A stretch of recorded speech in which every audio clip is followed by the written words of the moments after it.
Hello students, आज हम class 10th का चैप्टर 2 जो बिहारी जी द्वारा रचित के अभ्यास के प्रश्न उत्तर यानी बुक के क्वेश्चन आंसर और लघु प्रश्न उत्तर यानी शॉर्ट क्वेश्चंस करने जा रहे हैं। पहला प्रश्न, शाया भी कब शाया ढूंढने लगती है? उत्तर, कवि कहता है कि जेठ के महीने में बहुत अधिक गर्मी पड़ती। जेठ के महीने यानी जून के महीने में उस समय ऐसा लगता है जैसे चारों ओर अंगारे बरस रहे हों। गर्मी की ऐसी भयंकरता को देखकर लगता है कि शायद शाया भी शाया की तलाश में। ऐसा लगता है कि शाया को भी कहीं शाया की तलाश होती है। उस समय शाया या तो घने जंगलों में होती है या घरों के अंदर होती है। शाया भी गर्मी से परेशान होकर शाया की तलाश में भटकती दिखाई देती है। कहते हैं कि जून के महीने में इतनी गर्मी होती है कि ऐसे लगता है कि शाया को भी कहीं तलाश है, कहीं जंगलों में जाके छिपने की या किसी घर के भीतर जाके छिपने की उसको भी तलाश रहती है। दूसरा प्रश्न, बिहारी जी की नायिका ये क्यों कहती है कि कहे हे सबू तेरो हियो मेरे हिये की बात स्पष्ट कीजिए? कहते हैं कि राधा जी कहती हैं कि मेरे मन की व्यथा को सिर्फ श्री कृष्ण जी ही समझ सकते हैं। उत्तर, नायिका परदेश गए नायक को प्रेम पत्र लिखती है। वे विरह यानी उनके दुख में अत्यधिक पीड़ा के कारण कागज़ पर लिखने में स्वयं को असमर्थ पाती है। कहती है कि वो लिख नहीं पा रही अपने मन की पीड़ा को। किसी अन्य के माध्यम से नायक को संदेश भेजने में उसे लज्जा आती है। कहते उसको शर्म आती है किसी के हाथ संदेश भेजने में। ऐसे में वे कहती हैं कि अब उसे किसी साधन की आवश्यकता नहीं है, नायक का हृदय ही उसे नायिका के हृदय की विरह व्यथा का अभ्यास करा देगा। कहते हैं कि मेरे मन की जो पीड़ा है वह स्वयं श्री कृष्ण जी जान लेंगे। वे इसलिए कहती हैं क्योंकि वे नायक से सच्चा प्रेम करती है और यदि नायक भी उसके समान सच्चा प्रेम करता होगा तो उसका हृदय भी विरह की अग्नि में जल रहा होगा। कहते हैं अगर वो भी मुझसे सच्चा प्रेम करते हैं तो वो भी मेरी तरह तड़प रहे होंगे। ऐसे में वे नायिका के हृदय की पीड़ा का सहज ही अनुमान अपने हृदय की पीड़ा से लगा लेंगे। कहते हैं कि अगर मेरे मन में दुख है तो उनके मन में भी इस चीज़ का दुख होगा, तो वो स्वयं ही इस दुख को जान लेंगे। तीसरा प्रश्न, सच्चे मन में राम बसते हैं, दोहे के संदर्भ अनुसार स्पष्ट कीजिए। बिहारी जी कहते हैं कि सच्चे मन में क्या है, भगवान बसते हैं, तो उसको स्पष्ट कीजिए किस तरह से बसते हैं। उत्तर, कवि का मत है कि बाहरी आडंबरों से ईश्वर की प्राप्ति नहीं होती। कहते हैं कि दिखावा करने से, माला का जाप करने से या वस्त्र पहनने से, ऐसे माथे पे तिलक लगाने से भगवान की प्राप्ति नहीं होती। ये बाहरी आडंबर होते हैं।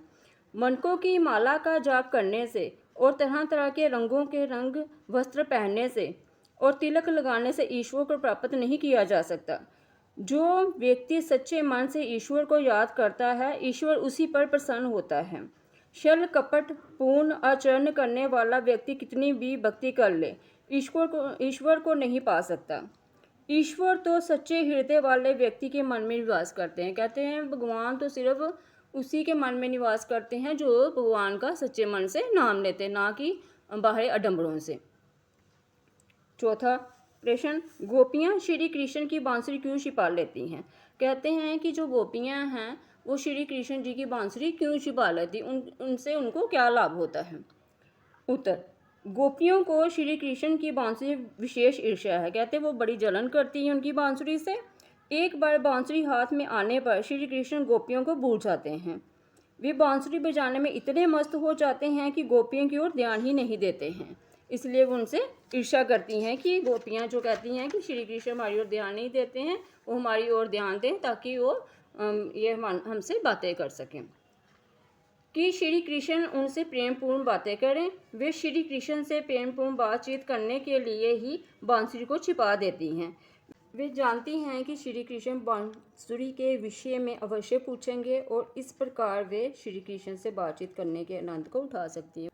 वे इसलिए बांसुरी छिपा देती हैं क्योंकि वे जानती थी कि वो बांसुरी के विषय में उनसे पूछेंगे, इसीलिए वे इस आनंद को उठाना चाहती थी कि उनसे वो बातचीत कर सकें। लघु प्रश्न उत्तर यानी शॉर्ट क्वेश्चंस। पहला, बिहारी जी का जन्म कब हुआ था? उत्तर, सन 1595 ईस्वी को। दूसरा, प्रश्न, बिहारी जी का जन्म कहाँ हुआ था? उत्तर, ग्वालियर में। तीसरा प्रश्न, बिहारी जी किस काल के कवि माने जाते हैं? उत्तर, रीतिकाल के। चौथा प्रश्न, बिहारी जी का वर्ण्य विषय क्या है? कहते हैं कि उन्होंने किस विषय पर ज़्यादा लिखा है? उत्तर, श्रृंगार पे। पांचवा, बिहारी जी का स्वभाव कैसा था? उत्तर, विनोदी एवं सौंदर्य प्रिय। छठवां, बिहारी जी ने मुख्य किस भाषा में रचना की है? उनकी भाषा जो थी ब्रज थी, उसी में उन्होंने रचना की है। सातवां, कवि की नायिका भवन में कैसे बातचीत करती है? नायिका कौन है? राधा जी। उन्होंने बोला वो कैसे उनसे बातचीत करती है? उत्तर, आँखों के माध्यम से। वो श्री कृष्ण से आँखों के माध्यम से बातचीत करती हैं। आठवां, बिहारी जी का देहांत कब हुआ? उत्तर, 1663 ईस्वी में। नौवां, बिहारी जी के रचना का नाम लिखिए।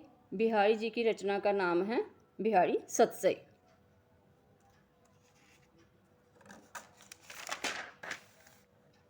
10वां प्रश्न है, बिहारी सतसई में कितने दोहे संग्रहित है? 700। 11वां, सतसई किस काल की रचना है? उत्तर, रीतिकाल की। 12वां, सच्चे मन में राम बसे ये पंक्ति किसने कही है? उत्तर, बिहारी जी ने। 13वां, बिहारी जी का पूरा नाम क्या है? उत्तर, बिहारी जी का पूरा नाम बिहारी रत्नाकर है। 14वां, श्री कृष्ण के शरीर का रंग कैसा था? उत्तर, सांवला। 15वां, अहि किसे कहते हैं? अहि शाम को कहते हैं। यदि आपको ये वीडियो पसंद आई है तो इसे लाइक करें और अगली वीडियोस की नोटिफिकेशन पाने के लिए चैनल को सब्सक्राइब करें।